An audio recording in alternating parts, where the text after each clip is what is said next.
পানির যে অবস্থা, গতকালকে দেখি আজকে অন্তত 1 হাত পানি বাড়িছে গাঙ্গর।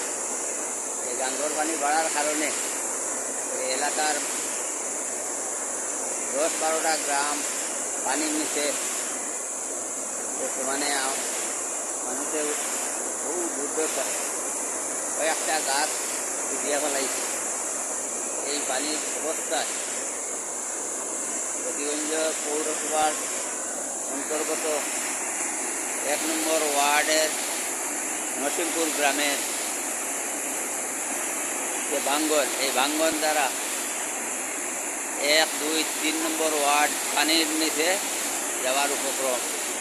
1 নম্বর ওয়ার্ড তো পানির নিচেই ডুবে গেছে। তাই মাননীয় প্রধানমন্ত্রী সাহেবের নিকট অনুরোধ, ওই ভাঙ্গনটা অতি শীঘ্র সমাধান করার জন্য আকুল আবেদন। সুবহানাল্লাহি বিহামদিহি সুবহানাল্লাহিল আযীম। ইয়া আল্লাহ, পানির অবস্থা